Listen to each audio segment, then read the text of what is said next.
Welcome. Please start by telling me who you are and why you're here. My name is Oliver Kozak.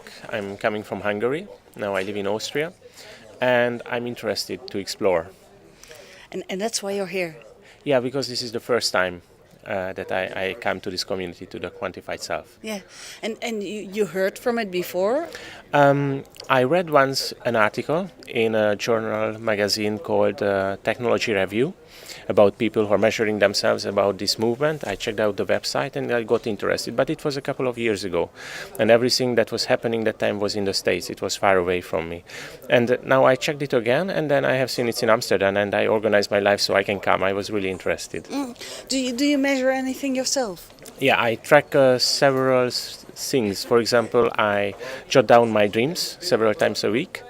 Then in the evening before going to bed, I like to make a review of my day, that's what's going on, and I capture 5 things that I like during the day, that was happy.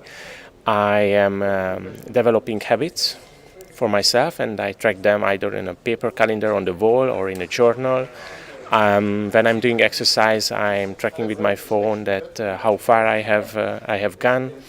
On a website, I track my food. I like sometimes to measure that how long does it take to get to the train station. So the next time I go, I can play with the time and so on. So, what's the joy in all this for you? Learning about myself. And what have you learned? Sometimes how I perceive myself is in line what I see from the data, and sometimes it's completely different. For example, with the dreaming, before I didn't think about that I dream. Then I have read somewhere that actually we dream a lot, but we don't remember. And suddenly, as I started to capture it, I remember more and more my dreams. And what good does it do? For example, it gives insight of how I am, what's happening with me. It helps understand feelings, what's going on, and sometimes it's just interesting stories, what's happening there. Yeah. So, has it enriched your life? All this measuring? Yeah. Or a is lot. it just fun? It's fun, but it also gives me a lot of things. I'm an enthusiastic learner. And this is like a new way of learning. Now, since I'm here in this conference, I'm reflecting it that what I was doing, and actually I'm already doing a lot that the people here are doing. So I'm at the verge of identifying myself also as a QS person. Adapt. Yeah. You are a QS, a man. So it's just quantified self is important to you as well in your normal life. Is it also important to you in business sense? Yeah, and I'm supporting individuals to develop a healthy lifestyle. So it falls into the life coaching box. Yeah. And so for the people, I want to give inspiration. I want to give them also advice what's working, what's not working, also to help them in their struggle. So I have also, in this sense, a professional interest on developing and learning about what's available, what's out there. So if all your clients or people who come to you would be into quantified self, what would it change?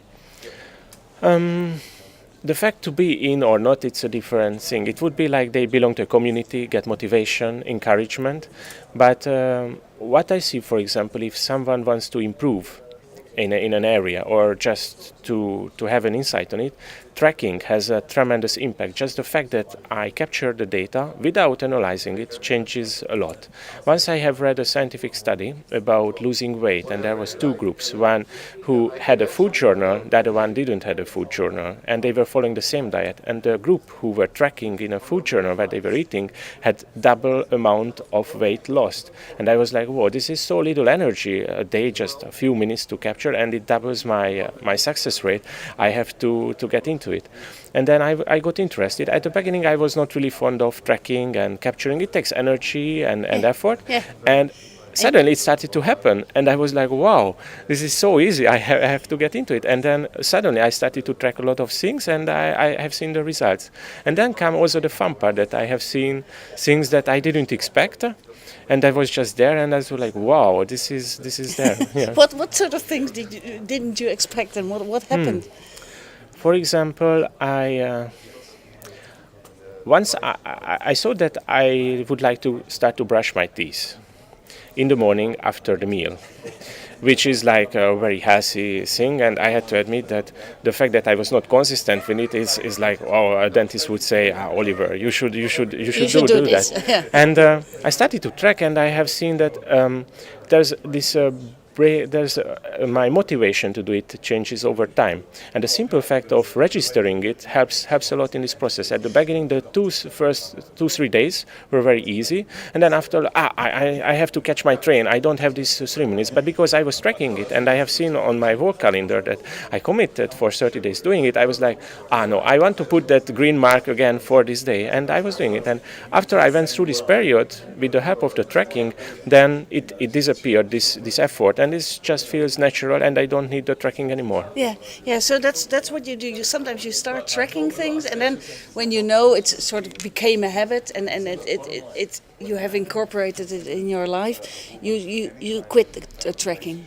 Sometimes I quit the tracking when I don't need it, but sometimes I know that even though it feels like I don't need it anymore, I know from previous experience it's better to track, to keep consistent. For example, with the calories, that how much I eat and how much I burn during a day. On a daily basis, I'm usually conscious of how much I have done. But when I look back on a weekly basis, sometimes I'm surprised. Yes, this week I have done a lot of sports. And the other week, actually I was sitting a lot, and then I catch up on the weekend. But if I don't do the tracking, I somehow, it's not in my awareness what I was doing on Monday, on Tuesday. Yeah. Some people will say this is a very neurotic way of life, that the fact that you have to write down everything, that you have to track everything. Why don't you just do it naturally? At the beginning, it didn't feel natural. It felt artificial, and I was like, how people can do this all the time, and I was like, I'm not that kind of person. Yeah. And then after some time, it feels easy. And the change that was for me important is to organize my environment so it doesn't take time. So, for example, to capture my dreams, I have several methods of doing it, not just one. One is that when I get up, I write down in a journal. But sometimes I wake up at night and I have a very interesting dream, and then I don't want to get up and put up the light, and so on. So I was thinking how to do it, and I asked other people how they do it, and they advised me, why don't you have a voice recorder? So I just turn it on, the voice recorder is prepared, and then I say it on the voice recorder. And then when I have time, I transfer it to text. Yeah, so that's how you organized it differently, so it became easier to track. Yeah. And more natural. Yeah. And I have several paper booklets, so for thoughts that I want to capture, then or for example, for my to-do list, I have a bigger booklet, I have a smaller one, I also have a list on my phone, so something is always there when I need it. Yeah. On a broader level, why do you think quantified self is important? It encourages learning for me, and I think learning is a general value that is important for everybody. So you feel it is something for everyone? Yes, but not everybody needs to belong to this community. Not everybody needs to do it the way that people do it here. But I think data and insight about what's happening can be interesting to a level to everyone. Also with my clients, there are people who, for example, work in finance. And they are familiar with numbers, and they work with Excel tables all day long. And I see for them it's not a big effort to have a new Excel table and put in some numbers about what they eat, or how much water they have consumed a day, or what they are planning to do on the week. When I meet creative people who are more about consulting or arts and so on, I see for them it's very new, and for them I usually don't advise to use an Excel table. For them we look for another method that is also can be part of their life, and it's easy for them and it gets the job done, and I don't encourage them to put much more energy just in the tracking itself, just to have the minimum that supports their own learning process. The technology is going really fast. A lot of things you don't need to track because it tracks automatically.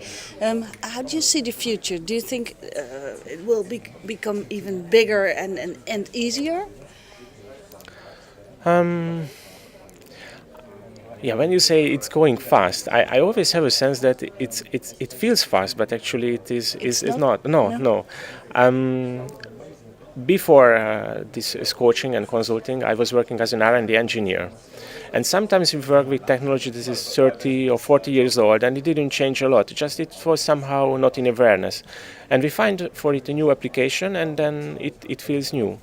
When I see these new gadgets with all these sensors, these were already available for long. Just somehow now it gets awareness, someone connects the dots and is there. Yeah. So in a sense it's moving fast for me. But on the other hand, is quite conservative. Yeah. Yeah. Do you think yourself that you would, if it would ever be possible, be a person that would wear like a chip inside your body to I was thinking about that. And for example, I don't have any piercing. no? I recently married, and then now I have a ring.